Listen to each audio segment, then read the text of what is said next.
दोस्तों, middle east की खबरों की तरफ चलने से पहले माननीय श्री नरेंद्र मोदी साहब की एक खबर आपको बता देते हैं। अदब से नाम लेना पड़ता है, माननीय प्रधानमंत्री हैं हमारे देश के। हो सकता है कि आने वाले दिनों में एक्स प्राइम मिनिस्टर हो जाएं। दोस्तों, प्रधानमंत्री मोदी जी इस वक्त काफ़ी मेहनत कर रहे हैं। चुनावी दौर चल रहा है, आखिरी दौर में चुनाव पहुंच चुका है। प्रधानमंत्री मोदी ने अब कुछ चुनिंदा पत्रकारों को इंटरव्यू देना शुरू कर दिया है। प्रधानमंत्री मोदी जी उन्हीं लोगों को इंटरव्यू देते हैं जो ये पूछते हैं कि आप खाते क्या हैं, आम चूस कर खाते हैं या काट कर खाते हैं, या फिर पाकिस्तान के बारे में सवाल करते हैं, क्योंकि मोदी जी सबसे ज्यादा पाकिस्तान को तड़पाते हैं। जब से मोदी जी सत्ता में आए हैं, पाकिस्तान तो फड़फड़ा रहा है, पाकिस्तान की तो हालत खराब हो चुकी है। प्रधानमंत्री मोदी जी ने देश के सबसे महान पत्रकार को इंटरव्यू दिया। ये वो पत्रकार हैं जो हमेशा सच्चाई के साथ आगे चलते हैं। प्रधानमंत्री मोदी जी से इन्होंने इंटरव्यू के दौरान बहुत बड़े बड़े सवाल किए जो बहुत ज्यादा काम के थे। इन्होंने बेरोजगारी का सवाल नहीं किया, भ्रष्टाचार का सवाल नहीं किया, स्वास्थ्य सेवाओं का सवाल नहीं किया, और बहुत सारे बड़े बड़े प्रधानमंत्री मोदी जी से जुड़े हुए सवाल किए। पाकिस्तान को लेकर कहा कि पाकिस्तान के पास तो परमाणु हथियार है। प्रधानमंत्री मोदी जी क्या कहते हैं पता है?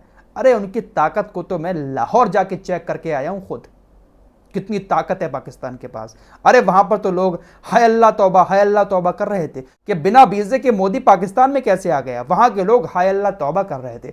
माननीय प्रधानमंत्री मोदी जी कहते हैं, अरे भाई हमारा ही देश का हिस्सा हुआ करता था, ये अपने देश में आने के लिए वीजे की क्या जरूरत। मोदी जी तो पाकिस्तान के परमाणु बम को हाथ से पकड़कर उसकी ताकत का अंदाजा लगा कर आए हैं, कितनी ताकत है। इसीलिए तो पाकिस्तान फड़फड़ाता है मोदी जी के सामने। कोई टिक सकता है मोदी जी के सामने? बहुत लोग कहते हैं कि मोदी जी पत्रकारों को इंटरव्यू नहीं देते हैं।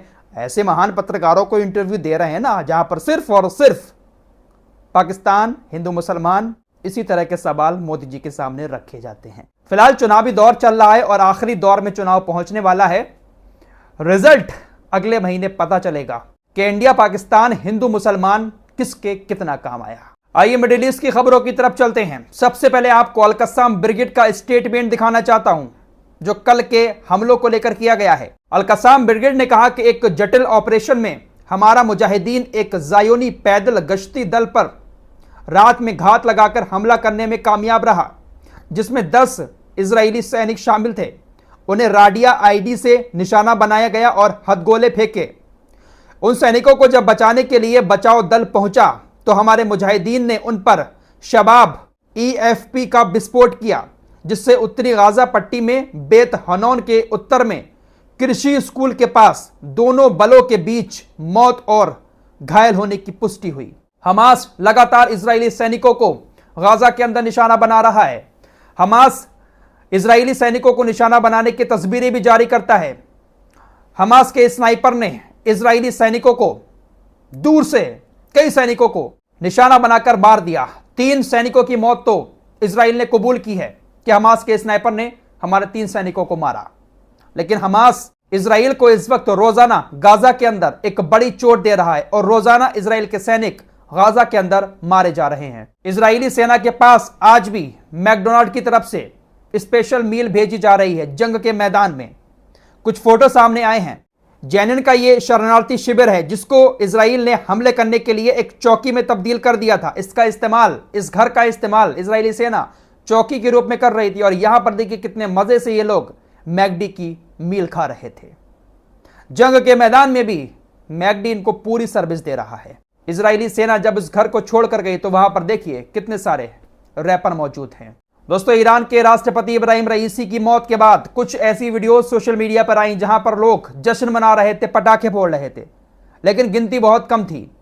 मुश्किल से 2-4 लोग वीडियो में नजर आ रहे थे जो जश्न मना रहे थे। पूरी दुनिया में CNN अमेरिका का न्यूज चैनल, BBC और भी कुछ विदेशी मीडिया ने यह चलाना शुरू किया कि इब्राहिम रईसी की मौत पर लोग जश्न मना रहे हैं, क्योंकि इब्राहिम रईसी लोगों को बेवजह सताते थे, शरीयत के नाम पर लोगों को मारते थे। इसलिए इब्राहिम रईसी की मौत पर खुद ईरान के अंदर लोग जश्न मना रहे हैं, जबकि ऐसा नहीं था। ईरान के वो लोग जो दूसरे देशों में जाकर रह रहे हैं अप्रवासी बनकर, उनमें से कुछ लोगों ने, 2-4-5 लोगों ने वीडियो बनाकर सोशल मीडिया पर डाली। उन्हीं वीडियोस को लेकर पूरी दुनिया की मीडिया ने दिखाया कि इब्राहिम रईसी की मौत पर लोग जश्न मना रहे हैं। और उन्हीं को फॉलो करते हुए हमारे देश की मीडिया ने भी कहा कि इब्राहिम रईसी की मौत पर लोग जश्न मना रहे हैं। ये थोड़े से लोग तो पूरी दुनिया की मीडिया दिखा रही है, लेकिन इब्राहिम रईसी के जनाजे में जो 30 से 40 लाख लोग शामिल हुए हैं उसको कवर करने के लिए पूरी दुनिया की मीडिया की आंखें फूट गई हैं। दोस्तों, एक और बड़ी चीज आपको बताऊं, ईरान को अमेरिका और यूरोपीय देश अलग थलग करना चाहते हैं, हमेशा ईरान पर कुछ ना कुछ इल्जाम लगाते रहते हैं, लेकिन तकरीबन 70 से 75 देशों के डेलीगेशन, बड़े बड़े नेता इब्राहिम रईसी के जनाजे में शामिल होने पहुंचे। हमारे देश के खुद उपराष्ट्रपति भी ईरान पहुंचे और उन्होंने हाथ जोड़कर इब्राहिम रईसी के जनाजे के सामने खड़े होकर उनको श्रद्धांजलि दी। रूस के बाद चीन ने भी ऐलान कर दिया है कि इब्राहिम रईसी के हेलीकॉप्टर की दुर्घटना की जांच करने के लिए हम भी अपनी टीम को मैदान में उतारेंगे। रूस और चीन अब ईरान के साथ मिलकर दुर्घटना की जांच करेंगे कि आखिर हेलीकॉप्टर क्रैश कैसे हुआ।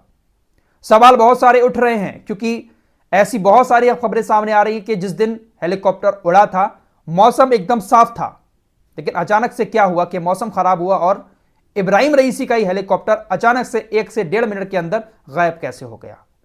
कोई कांटेक्ट रईसी के हेलीकॉप्टर से किसी का क्यों नहीं हो पाया। कितने भी हालात खराब होते हैं लेकिन संपर्क तो किया जाता है हेलीकॉप्टर के चालक दल के द्वारा, लेकिन 1 से 1.5 मिनट के अंदर सारे कांटेक्ट खत्म हो गए। वहीं खबर आ रही है कि ईरान की IRGC ने हमास, इस्लामिक जिहाद, हिजबुल्लाह, हुतीज और तमाम इराकी संगठनों से गाजा में जीत हासिल होने तक आगे बढ़ने का आह्वान किया है। कहा है कि आप आगे बढ़ें, जब तक गाजा में जीत हासिल नहीं हो जाती आप हार नहीं मानेंगे। वहीं हुतीज के नेता मोहम्मद अली अल हौती ने अमेरिका से एक रिक्वेस्ट की है कि भाई आप अपने MQ-9 रीपर ड्रोन और भेजें यमन के अंदर, क्योंकि हमें आपके MQ-9 रीपर ड्रोन को ग्रिल करने में बहुत मजा आता है, यानी उसको जलाने में बहुत मजा आता है। आप ज्यादा से ज्यादा MQ-9 रीपर ड्रोन यमन के अंदर भेजें। आपको बता दें 7 अक्टूबर से ये जो जंग शुरू हुई है, जब से यमन मैदान में कूदा है, अब तक 5 MQ-9 रीपर ड्रोन को यमन अकेले मार चुका है। ये रिकॉर्ड है। इतने ड्रोन अमेरिका के आज तक किसी देश ने नहीं मारे हैं। मुश्किल से 15 ड्रोन ही पूरे इतिहास में अब तक अमेरिका के मारे गए, जिसमें से 5 इकलौता यमन मार चुका है। सऊदी अरब ने इंटरनेशनल कम्युनिटी से कहा है कि सभी देश सामने आकर फिलिस्तीन को आजाद राज्य की मान्यता दें। आपको पता है आयरलैंड ने शुरुआत कर दी है, स्पेन, इटली, नॉर्वे जैसे देश भी कल हो सकता है कि कल नहीं तो 28 तारीख को हो सकता है कि ऑफिशियली फिलिस्तीन को आजाद राज्य की मान्यता दे दें।